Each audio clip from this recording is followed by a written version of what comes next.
Some of you were not here during the Sunday school hour, so let me just mention what we advertised there. It's been a number of years since I brought books with me, but I have two. One is an updated version of the commentary on the book of Daniel, which just came out a week ago. And the other one is the Understanding End Times Prophecy book, which is from A to Z on biblical prophecy. And then there's a quick reference guide to biblical prophecy as well, which has a dozen questions or so that are answered. We bring these because, not to make money, because we don't, but to perhaps as resource tools for you or for someone else. Well, let's pray together and ask the Lord to do what only He can do, and that is to make this time around His Word beneficial and profitable. Our Father, how we love you. We are so appreciative of your grace in our lives, and we thank you for your word. We can't imagine what life would be like without it. It truly is a light to our path, and we pray that our path might be just illuminated a little bit more today as a result of our study of your word. So bless our time, Lord, and may it be a good time, we pray. In Jesus' name, amen. As we mentioned in the first hour, for a lot of folks, church is always, they say, are talking about money. Well, I'm not going to disappoint you because we're going to do that in the second hour too. As we did in the first, we're going to talk about money. Because money is talked about in the New Testament. Jesus and the apostles, someone has estimated, and don't ask me who comes up with these kinds of stats, but that 1 out of every 6 verses in the New Testament is about money and material things. So whether that's totally accurate, the point is that it is talked about so very frequently. Now, the folks who come to this church are firm believers in the importance of the Bible. We believe that the Bible is the greatest source in showing us what we really are like. The book of James, he uses the illustration that this book is like a mirror that doesn't have any flaws or blemishes in it. And so when we take a look, if we pause long enough to really look in it, it really shows us what we're like. The good things and the bad things. It's like, well, my wife has a mirror, one of those that just enlarges everything. And I'm thinking, why do we want to do that? It's tough enough looking in the mirror now, but to magnify the blemishes and all of that, that's not a good idea. But the Bible's like that. It shows us not only our blemishes, but it also shows us some marvelous things that God has done in our lives and that we look differently spiritually than we once did. So the Bible does reveal a lot about us. There's a second book that reveals a lot about us as well, and that's our checkbook. Our checkbooks tell us a lot about where our priorities are. It tells us far beyond whether we are paying our bills, but it tells us whether we're generous. It can tell us a little bit about what our priorities in life are all about. Money is a very significant indicator, Jesus taught, and others did as well, of where we are spiritually. As we mentioned in the first hour, if I were to ask you the question, how spiritual are you? How spiritually mature are you? You would have a difficult time, if you're anything like me, answering that question.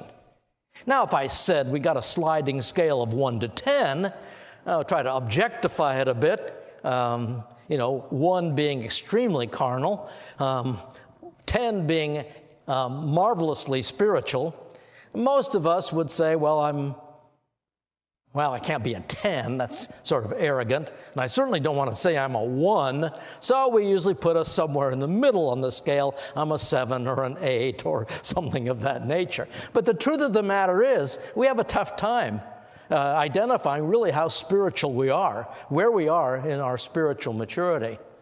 Money is one of those objective things that does, in fact, help us. Not how much we have, but our attitudes towards and our use of money. Now, in this hour, as you can see, hopefully in the bulletin insert, we're going to be looking at the book of Galatians Chapter 6. And I would like to have us focus this morning on Galatians 6, verses 6 through 10. And by God's grace, we're going to learn some things today, which hopefully will be helpful in a number of ways.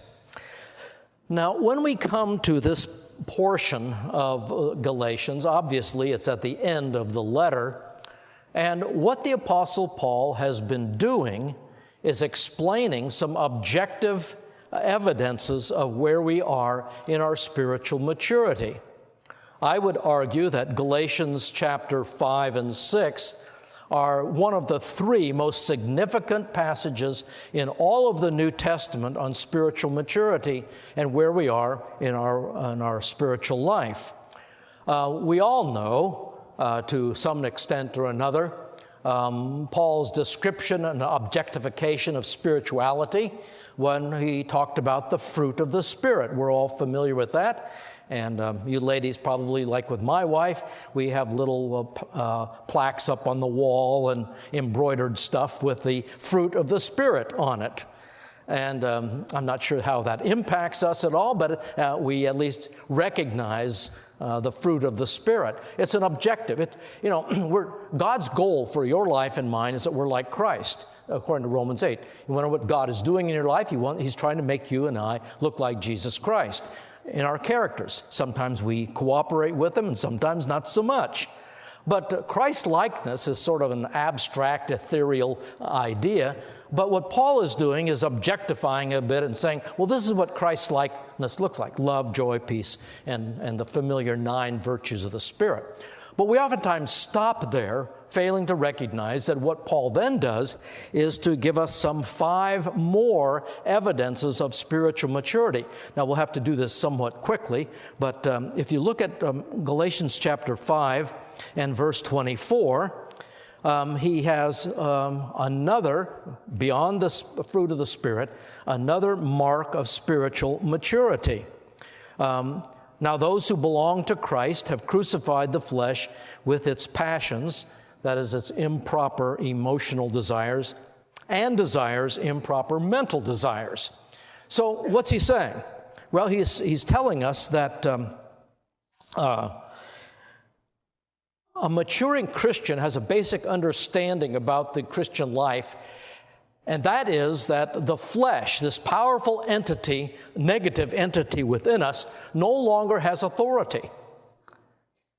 We are not victims. We can never say, as believers in Christ, I couldn't help myself, I have this addiction and I just can't help. No. It starts by us understanding that with the death of Christ and the power of the blood of Christ to not only justify but to sanctify, we are no longer required to sin. We don't have to sin. A maturing believer understands that very basic fact. We don't have to sin. Doesn't mean we aren't going to. But the truth of the matter is, when you and I sin, it's because we wanted to, most likely, rather than we had to. So that's one of the marks of a maturing Christian, he said. And the second one, in verse 25, if we live by the Spirit, let us also walk by the Spirit. That a maturing believer understands that not only are we born again by the Spirit of God, as Jesus told Nicodemus in John 3, but we also walk in the empowerment and enlightenment of the Holy Spirit. And what he has argued for in the book of Galatians is that we are not sanctified, we are not matured by keeping rules and regulations. Some of us have come out of legalistic backgrounds, and we think that if we don't do the nasty 9, then God's really happy with us. Well, he may or may not be, but that's not the point. The point is that we walk by means that we live our lives in the empowerment and enlightenment of the Holy Spirit. He is at work in our lives.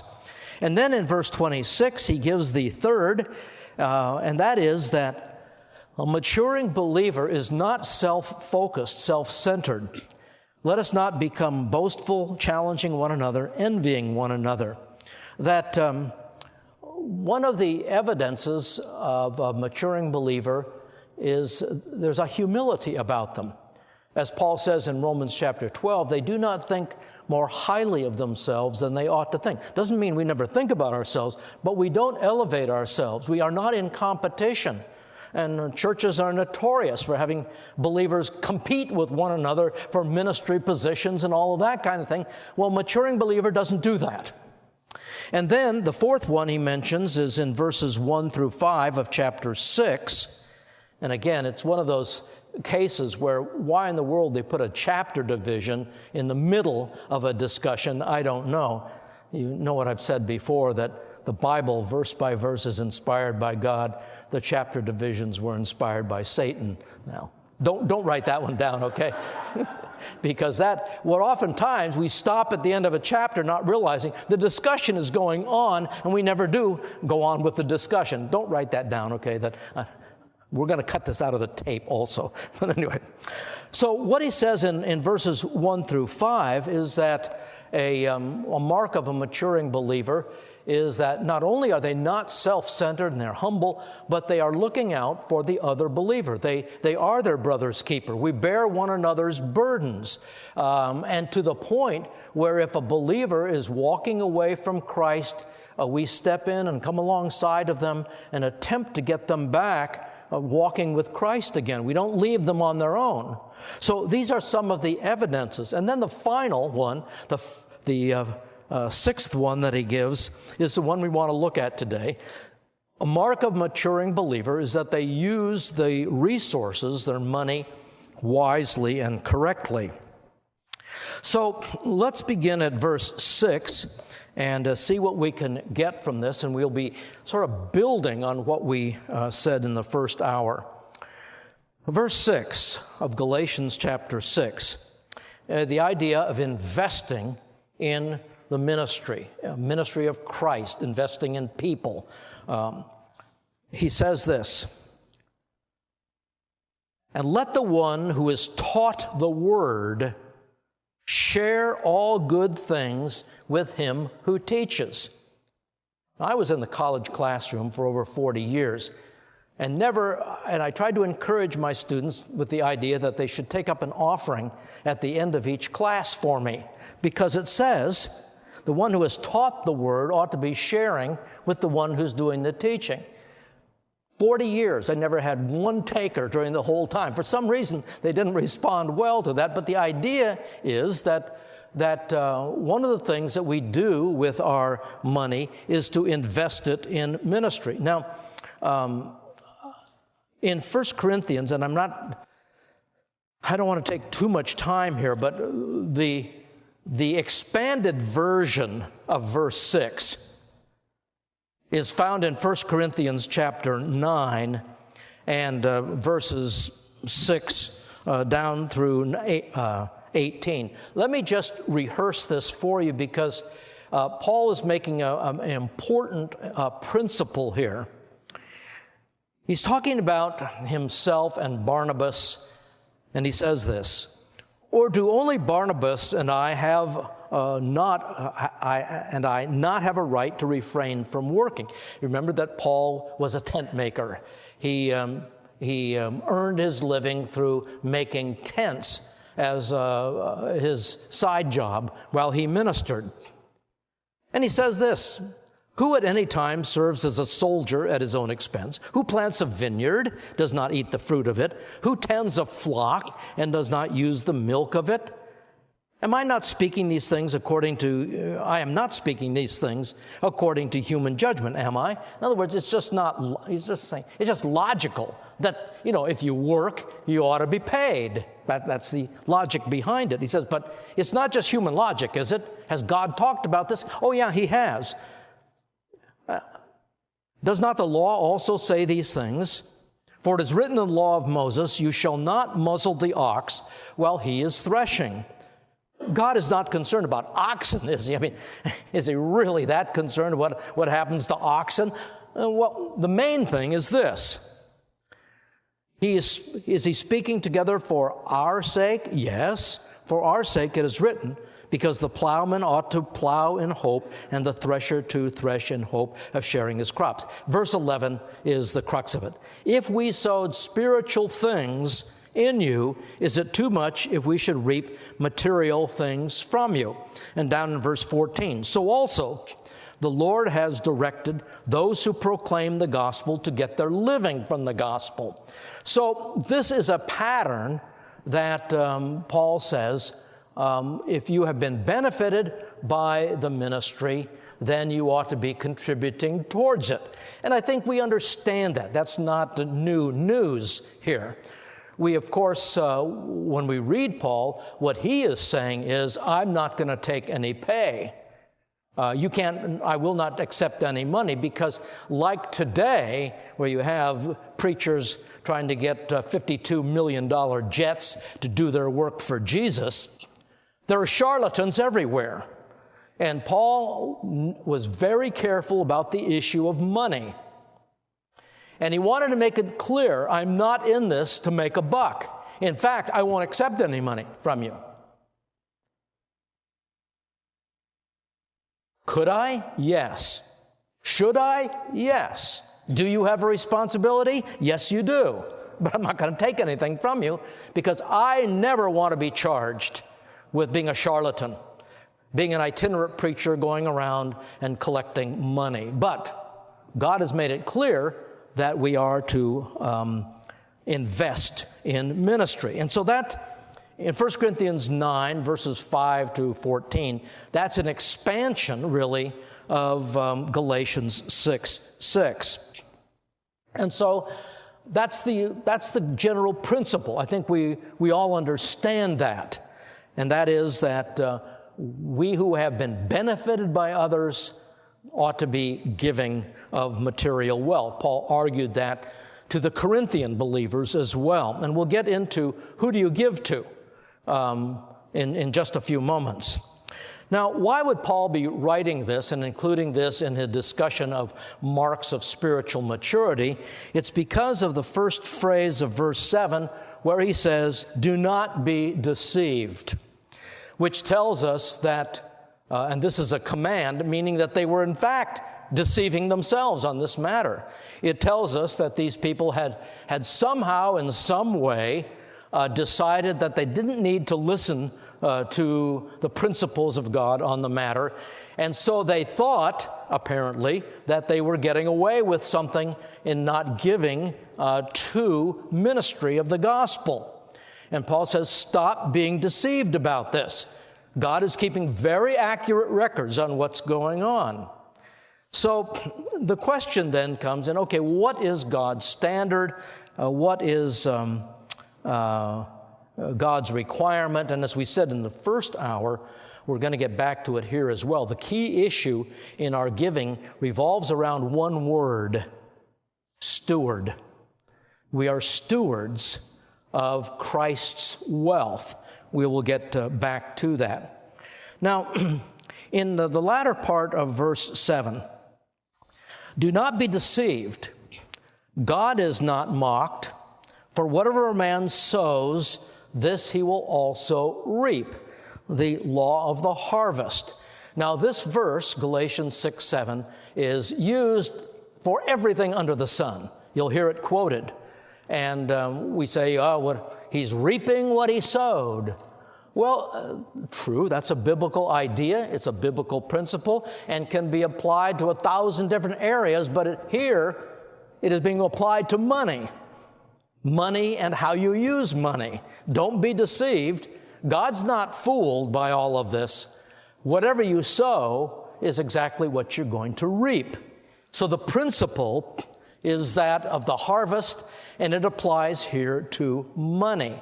So this brings up what we have in the outline about how much we give and the principles of giving. First of all, the tithe is not the standard, not in the church. The tithe is found in the Old Testament Mosaic Law code, and it was given to the nation of Israel. It was not an offering, never was an offering. The tithe was a tax. It's like the income tax. You never say, April 15th rolls around, today I am with joy giving to the federal government. No, just try not giving to the federal government. It's a tax, friends. You don't get away with not paying it. Eventually, you get a letter from the IRS on the subject. The tithe is a tax.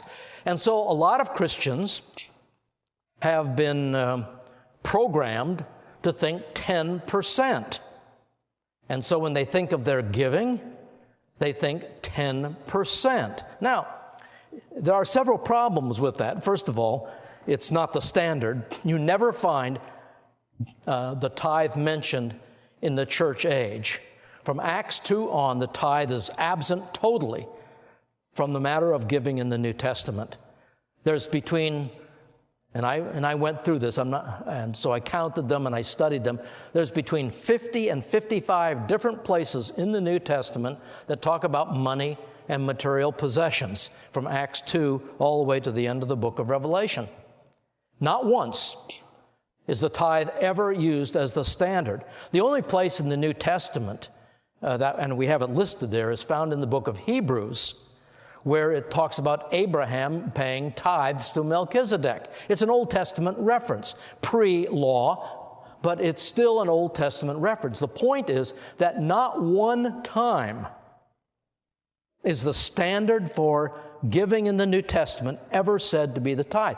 But the other thing, if you say, well, I'm a tither, then I've got some other news for you on this point. There are actually 3 tithes in the Mosaic Law. And when you total it all up, the observant Jew who who paid his tithes, paid a minimum of 20% every year.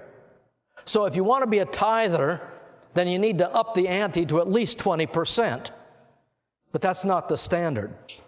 So I had a professor one time say to us in a class, men, whatever you do, do not give 10%. Give 11, give 9, but break out of the 10% way of thinking, because a lot of us are fixed in that and figure we have done what we're supposed to do if we give 10%. Now, by the way, if you should be giving 10%, you're actually 3 times better than the average North American evangelical who gives about 3% of their income. And people will ask, well, is that your gross or what is it? Well, that's irrelevant. And we'll see in a moment what the principles are. And so if you are giving 10%, kudos in the sense that that's a good righteous habit pattern, but why don't you change? Think differently, because what happens is we become very passive related to our giving. We write out a check for 10% or whatever it is, and we leave it at that, and that is not what the New Testament teaches us to do. I need to learn from these passages, as perhaps some of you do as well. We need to think differently. So what is the standard that you and I have? If the tithe is not found in the New Testament, now people have said, well, Jesus taught tithing. Well, of course he did. He lived under the law. He also taught that you need to keep the Passover and pay the temple tax. Those are things related to the Jews, not to the New Testament church. And again, the principles of not just giving, but New Testament principles for living a spiritual life are found in the New Testament. So what are the principles? I've listed half a dozen there. And generally, this goes under the title of grace giving. That is, we are not required to keep certain percentages. And so the first one is that I've listed there is that, and these come out, by the way, we just don't have time to look at them, but 1 Corinthians 16, 2 Corinthians 8 and 9, the passages we saw today including 1 Timothy chapter 6. These give us our guidelines. Well, first of all, if we aren't to tithe, then what? Well, we are to give. We are all to give. We're not saying that we don't give. We are all to give. Let each man, in fact, let me just read the couple of verses in 1 Corinthians 16. Now, concerning the collection for the saints, as I directed the churches of Galatia, so do you also. On the first day of each week, let each one of you put aside and save as he may prosper, that no collection be made when I come. But the phrase, let each one of you put aside and save as he may prosper. And what the New Testament teaches is not percentage giving, but proportional giving. And there's a difference between the two. Percentage giving is very clear. You earn $100 a week, and you say, well, I'm going to give 10%. Well, you're going to give $10 a week, right? But the problem with that is that you get a raise to $500 a week, and now 10% is $50. You say, well, I used to give 10, now I give 50. But the issue is not totally that. You used to have, $90 to take home. Now you have $450 to take home. As God prospers, we are to give. You get it? It is not a strict percentage. It's as God has prospered. It is proportionate giving. And it is likely what Paul is telling us is that we increase whatever our percentage is, that goes up as well. Giving, third, is to be regular. And in 1 Corinthians 16, he talks about on the first day of the week. But the idea, as I understand it, is that as we get income, we take the money from that income and set it aside. One of the things that was a friend of mine who was clearly good in his giving, and so I learned from him. But he told me that what he does, and I found this personally to be very helpful, that whenever income comes in, I take that money and I put it in a separate account, whatever I determine. And what I've tried to do in these recent years is say, Lord, what should I put into this account instead of just an arbitrary figure? So we put it aside, and then as the Lord directs in the individuals or agencies or whatever, I give as I feel is directed by the Lord. We'll talk about who you give to in just a moment. So giving should be regular, number 3. Number 4, money should be set aside. That's what Paul is saying in 1 Corinthians 16. So we are prepared then to give whenever the Lord gives us some direction. He repeats in Corinthians the matter of the law of the harvest. Galatians was written before Corinthians, but he repeats the law of the harvest, and it's simply this. It is kind of like a question. How much of a harvest would you like to get? You say, I'd like a big harvest. Well, then you're going to have to plant more, right? It's kind of like Farmer Fred. Farmer Fred has 100 acres of ground. And you go to Farmer Fred as he's sitting on his porch, and you say to him, Farmer Fred, you hoping for a good crop come fall? Oh, absolutely. Looking for a bumper crop this year. Good. How many acres did you plant? 2. 2? But I'm hoping for a really, really big crop. Well, Farmer Fred knows, and we all do, that if you're going to have a really big harvest, then you probably should plant all 100 acres, right? So that's the idea. You want a future harvest, that's great, then you plant more. The law of the harvest. In other words, there's an objectivity in all of this. And then finally, is the greatest issue of all, what we talked about in the Lord's parable in Luke 16, is that giving is really a stewardship responsibility. That's why I believe it's not ever given as a percentage in the New Testament, because we are to be in tune with our Master about what He would like us to give, who He would like us to give to, how we ought to be giving. And there's a number of ways to do that, but we are talking about money here. That's what there's a lot of other issues that you could bring in with the matter of stewardship, but the issue here is money. And so I think the greatest thing that you find in the New Testament is this emphasis upon being a steward, because a steward, as we saw in the first hour, had a personal relationship with the master. They were highly trusted by the master, and all of it was the master's wealth. See, one of the problems I have found with myself, first of all, but also with other Christians, is that those who say we give 10% have in mind that the other 90% is mine. Well, that's not totally accurate, is it? It's all 100% belonging to the master, and our responsibility is to determine how he wants us to use it. Now, obviously, part of the reason for getting that money is that God wants us to provide for our needs, to pay our bills, to represent him well by not getting in debt, and all of these kinds of things.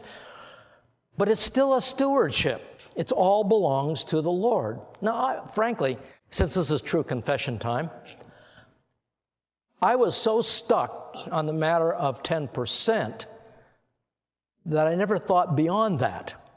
And I felt that once I had written 10%'s worth, that I'm fine, I'm good till the next payday. But that's not what the New Testament is teaching. It is teaching us, as Paul says in 1 Timothy chapter 6, to be on our tippy toes, looking around for opportunities to use our money, the Lord's money, to invest in others, invest in ministry.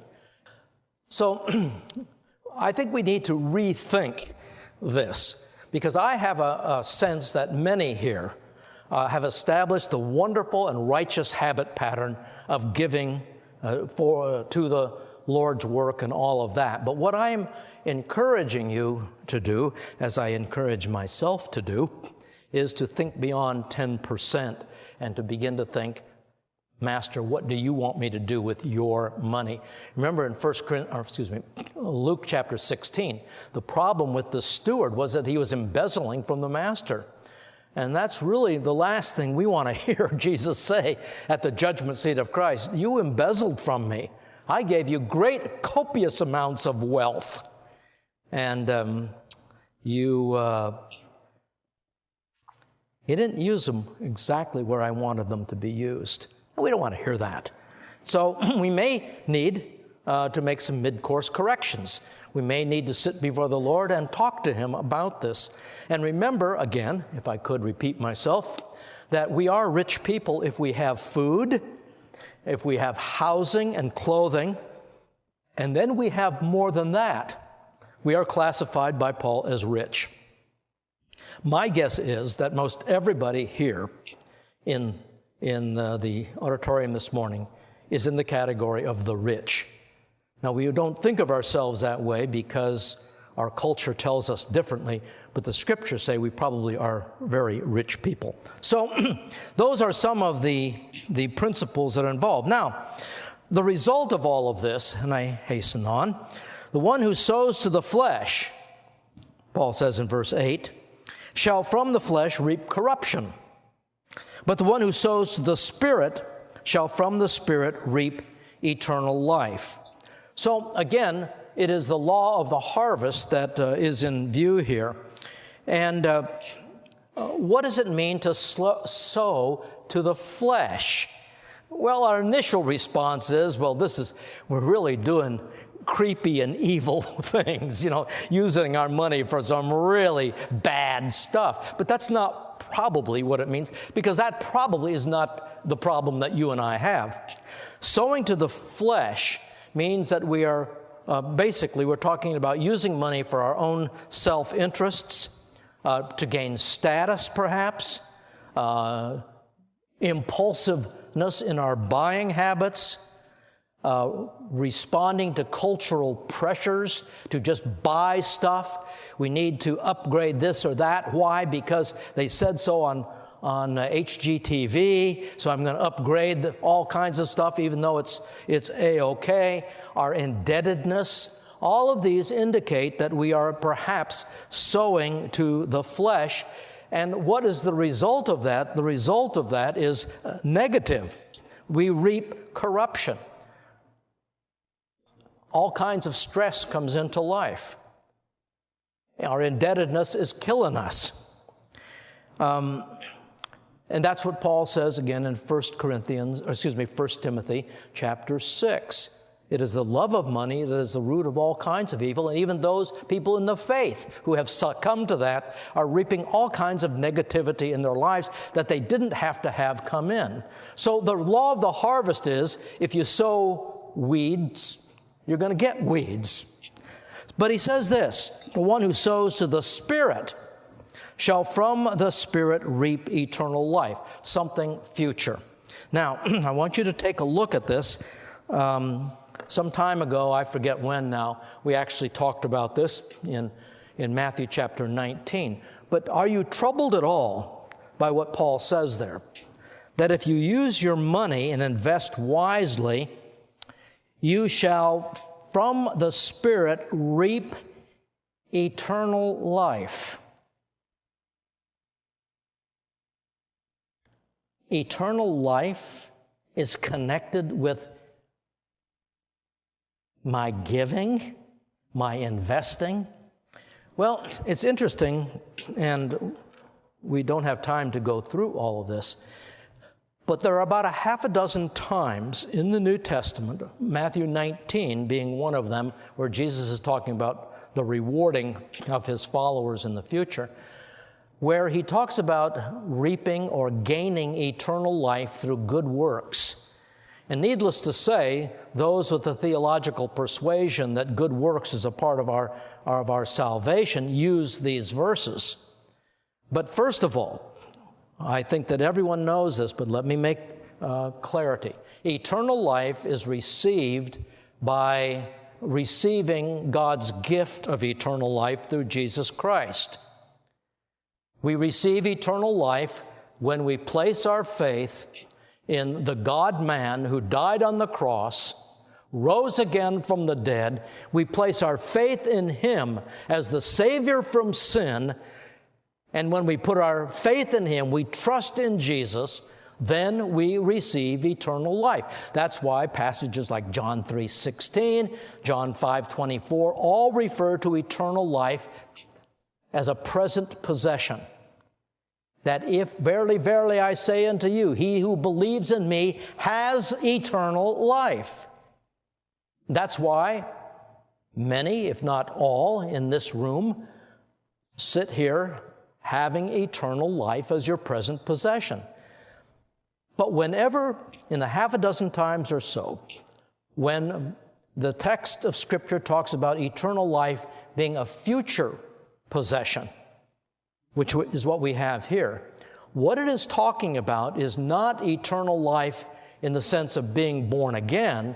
It is talking about a quality of life that will be ours. In other words, rewarding. The illustration is this. In this group this morning, we all have physical life. I know that. Your eyes may be closed, but I hear you breathing out there. But the truth of the matter is that while everybody here has physical life, there are degrees and levels of spiritual life, right? I was explaining to Bob earlier. I don't quite have the same kind of physical life I once had 50 years ago. I have physical life, but not of the same quality, when I was 25, for example. There's a difference in quality, isn't there, in physical life? And interestingly enough, that's what the New Testament teaches about eternal life. He's not talking here about gaining salvation through works, but he's saying this, that in the rewarding of believers in the future forever kingdom of God, there are different levels of quality of life. Now, this gets all back to the issue of rewarding and that kind of thing, which is beyond the scope of what we're talking about in detail, but that's what he's talking about here, that one of the benefits of of investing properly is that there is going to be a quality of life. Greater reward will come to such a person. This is no different than what we had read in our scripture reading, what Harley quoted, when Jesus said that we, in fact, are investing now, and our deposits are being placed in the bank of heaven, and they cannot be touched. They are not going away, which, by the way, also answers the question, is when a believer earns a reward, can they lose it? Not if it's been banked in the bank of heaven, it won't be lost. So that's all that Paul is saying. He's simply echoing what Jesus and others have said as well, that part of our rewarding at the judgment seat of Christ is going to be, what did we do with the money and the material possessions that were given to us by the Lord? And what that does, and what that has prompted for me, is more often talking to the Lord personally about this subject. I'm not just going to write out a check now. I need to ask the Lord, what do you want me to do? And I think that it may be that some of you who have been faithful in giving need to begin to ask yourself that question. Is there some other approach that we need to take in the use of money? Well, he's encouraging us in verse 9, let us not lose heart in doing good, for in due time we shall reap if we do not grow weary. Don't give up when it relates to giving. You know, how many checks have you written? How much money have you put in an offering place or sent to this agency? And, well, a lot of times the mission boards and so on try to tell us the good things that are happening out there, and that's fine, that's good. But the reality is we really don't know exactly what our particular $10 contribution or our $1,000 contribution may have made. We don't really know that, but here's the thing, we're going to know that. Jesus keeps very good books, and we are going to know. So he said, don't give up on the matter of giving. It's just like Farmer Fred. When Farmer Fred plants his crop, he knows it's going to take time. When my two oldest kids were 4 and 2, respectively, we moved to Indiana, and nice, rich Indiana black soil. We went out in our backyard and planted a garden. So the kids and I are out there planting seeds and so on. Next day they get up, they want to see their plants. They want to see their corn and all the rest of it. So we go outside and I try to explain to them, it takes a while. You're not going to see it immediately. And that's really what Paul is saying, because we are like kids sometimes. We have a certain immaturity. By faith we understand that when we obey God, He's going to do what He tells us. He's going to bring about that harvest. So verse 9, for those who are giving and want to increase giving and all of that, good news. Don't give up. God is going to use it, and there is going to be a harvest. And the harvest probably will be best seen at the judgment seat of Christ, though some of it could be seen today in what our money has done with other people. And then finally in verse 10, investing in others. So then, while we have opportunity, let us do good to all men, and especially to those who are of the household of faith. I mentioned earlier that I had gone through the New Testament from Acts through the end of Revelation and found between 50 and 55 places where it talks about money and material things and its use and so on. This is the only place, I believe, where Paul ever says, or anybody ever says, we're not talking about the Gospels and the life within Israel, that we are to give to unbelievers. But this goes along with the idea that we can invest in other people's lives, our neighbor or whoever, to use our monies in order to try to win them to Christ, which is a good thing, Jesus said in Luke 16. So we are to invest in all people, but especially the target of our resources is actually other believers. And it has to do with ministry, but it also to have believers in need. I mentioned this in the first hour, but I think it bears repeating, and that is you do not need to get a tax receipt to give. That was a great revelation to me one day. I can actually give money to this individual or to that individual or this situation. I'll never get a tax receipt, but it is being recorded in the bank of heaven, which is really good news. So we are to give. Well, who are we to give to? Again, let me quickly go through a couple of things here. Particularly at the top of the list are those who have brought blessing to us. This is why, as a general rule, you'll find that your local church, which hopefully brings blessing to your life, is the place where the majority of your funds are probably going to go. But other groups and agencies and individuals who have brought blessing into your life, that's one of the thrusts of Paul in 2 Corinthians. There is obviously need. Where there are genuine needs, we meet those. Groups and individuals that are promoting and propagating the gospel of Christ. But primarily, it's usually our local church. I look back over our giving over our lifetime. My wife and I, the majority of our giving in any year will be to a local church. That has generally been the case. But the New Testament emphasis is to help out other believers.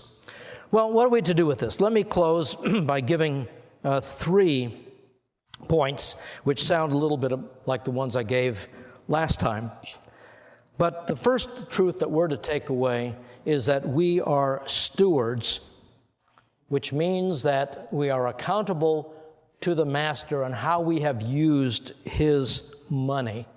And this requires, I think, for some, a change of thinking. Because 90% is not yours. 80% is not yours. 100% is the Master. And as Americans, we struggle with that idea. But we are to base our thinking on the Scriptures, not upon culture. So we are accountable to our Master. What do you have that was not given to you? Paul poses the question. So we are stewards. That's number one. Number two, we are to be active, not passive, in our giving. One of the benefits of understanding that we are stewards recognizes that we need to be looking for opportunities to use our money, to influence others, to benefit others in the ministry, to assist our neighbor or whatever it might be. We're not talking about social justice gospel, which is beginning to invade evangelical churches, the old social gospel dressed up a little bit. We can use our wealth to help others, but we are to be asking the Lord, what do you want us to do? And we are to be active in that. And the third and final point is that we are going to see the harvest. Some of it may be now, but definitely at the judgment seat of Christ. Otherwise, we really have to question Jesus' emphasis about investing in the bank of heaven. So money is a very important issue to the believer, and it does tell us a lot about ourselves. The Bible is the great revealer of what we're like. Book number 1, our checkbook, also reveals an awful lot about what our priorities and emphasis are. So, your homework assignment is to sit down and to think about my stewardship. Am I locked into 10%? My advice I would pass on to you is stop it. Give 9%. Give 12%. But get out of the box of 10%. Think differently. You're a steward. The Lord has been good to us, hasn't he? So very generous to us. We are incredibly wealthy people. And I think that's one thing the Lord will ask us about someday. How did you use the wealth that I gave to you? I need to learn from these lessons, and maybe you do as well. Father, we do love you. You've been so generous to us, not only in our material possessions, but in the amazing salvation that we have in our Lord Jesus Christ. I pray, Father, that that your word will enlighten our path just a little bit today on this very important subject. And may we be the best possible stewards of all that you've given to us. Again, we so thank you for our Savior. We thank you for your amazing generosity towards us. In Jesus' name, amen.